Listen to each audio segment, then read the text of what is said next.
Hoje vamos entender um pouquinho um desafio que pode com certeza aparecer num LeetCode ou no HackerRank para vocês, tá? Eu não achei nenhum parecido exatamente como eu vou ensinar aqui, mas que pode aparecer sim algo parecido para vocês, tá?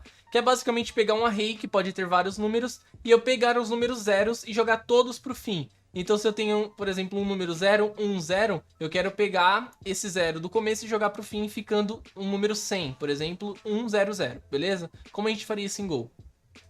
Então eu tenho duas formas de fazer isso, eu vou deixar os dois códigos lá no repositório também pra vocês, só que a gente vai utilizar o código da esquerda, que ele é mais clássico, faz mais sentido, tá?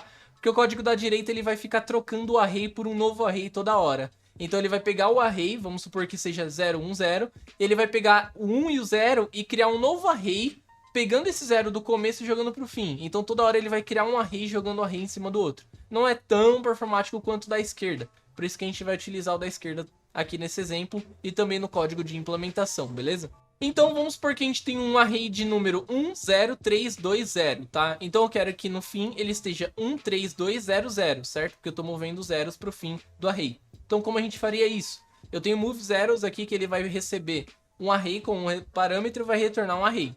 Ele vai começar com j igual a 0 e o tamanho do array igual ao tamanho do array. Então ele vai instanciar uma variável para isso. Então aqui eu nem precisava na verdade dessa variável arrlen, eu poderia simplesmente colocar ele aqui embaixo, mas tudo bem. E aí ele vai fazer uma iteração de 0 até o fim do array e ele vai fazer o seguinte: o array na posição atual é diferente de 0 e o array na posição j é igual a 0, ou seja, ele vai pegar esse valor do 0 e ele vai verificar se o array na posição j é igual a 0. Se for, ele vai inverter os valores. Se não, ele vai pegar a posição j e vai verificar se é diferente de 0. Se for diferente de 0, ele vai fazer j++. Meio confuso, bastante na verdade, mas a gente vai ver agora com exemplos como vai ficar isso. Então, ele vai colocar j igual a 0 e ele vai colocar que o j, na verdade, ele tá posição 1, né? Então, ele vai verificar que o número 1 é o valor da posição do j, tá? Ele vai instanciar a variável arrlen, que é o tamanho do array. Eu não desenhei ela porque tá meio óbvio qual é o valor dela. E aí ele vai começar o for com i igual a 0 também. Então eu tenho i igual a 0 e j igual a 0, beleza? E ele vai fazer o seguinte: o array na posição i, que é posição valor 0, né? Ele é diferente de 0? Sim, ele é diferente de 0, certo? Porque ele é o número 1. O array na posição j é igual a 0? Não, não é igual a 0, porque ele é 1, assim como o valor da posição i. Então ele não vai entrar, ele vai verificar se 1 é diferente de 0 e se 1 é igual a 0. É false, né? Porque 1 não é igual a 0 nesse caso. Então ele vai para o próximo if. Aí ele vai verificar: o array na posição j, que é o número 1, é diferente de 0? Sim, ele é diferente de 0. Então ele vai fazer j++, beleza? Então ele vai adicionar um número na posição j, que vai agora para a segunda posição.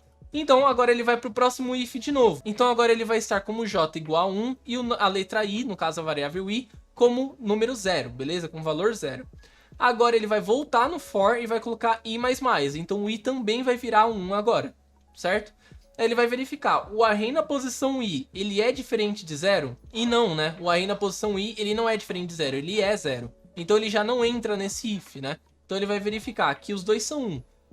0 é diferente de 0? Não, óbvio. E 0 é igual a 0? É. Só que ele não passou na primeira verificação. Então ele vai de novo para o segundo if e vai verificar: o array na posição j é diferente de 0? Não, não é diferente de 0. Ele é 0. Então ele não vai adicionar nenhum número a j. Ele vai lá em cima de novo no for.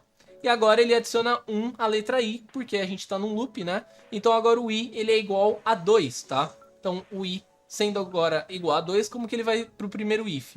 Ele vai verificar: o array na posição i, que é 3, é diferente de 0? É, ele é diferente de 0. E o array na posição j é igual a 0? Sim, ele é igual a 0. Então ele vai dar true e ele vai inverter esses dois números. Então ele vai colocar o 3 na posição do 0 e o 0 na posição do 3. Então ele inverte agora esses valores. Então acho que vocês começaram a pegar a ideia. Ele vai sempre procurar onde a posição atual é 0 e a próxima posição não é 0, tá? Então ele vai sempre fazendo isso infinito até ele conseguir puxar todos os zeros pro fim, tá? Então ele vai inverter o 3 com 0, agora vai ficar 13020, beleza? E agora ele vai verificar: o array na posição j é diferente de 0, então o j ele tá como 1. Então o j ele é diferente de 0, porque ele é 3, então ele vai adicionar um número a j também, agora ficando os dois com valor 2, beleza? Agora ele vai lá pro começo do for de novo, vai adicionar um número a nosso i. que agora o i vai ficar igual a 3, tá? Então ele vai para o nosso if. O i, o array na posição i, que é o valor 3, ele é diferente de 0? Sim, ele é diferente de 0. O array na posição j é igual a 0? Sim, ele é igual a 0. Então, novamente, ele vai inverter esses dois valores, né?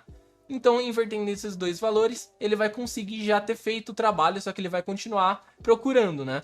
Então, ele vai verificar o array na posição j é diferente de 0? Sim, ele é diferente de 0. Então, agora ele vai colocar j++, que vai na posição 3. Ele vai lá para o começo do for de novo e vai adicionar um número mais um número na letra i. Então, agora sendo o número 4, beleza? Então, ele vai verificar o array na posição i é diferente de 0? Não, ele é 0. Então, ele já não entra. Então agora ele vai verificar por último o j, no caso o array na posição j é diferente de 0? Não, ele é 0, então vai dar false, certo? Então ele vai lá pra cima e vai adicionar 1 ao i de novo, que agora vai virar 4. Só que o tamanho do array é 4, né? Então ele simplesmente vai sair do for e vai dar um exit, tá bom? Então é assim que a gente finaliza a inversão aqui do valor. Então ele vai ficar 13200, é assim que ele vai conseguir inverter os valores aqui do 0 para o fim do array, beleza? Próximo vídeo a gente vai pro código e vamos entender isso melhor. Vejo vocês lá.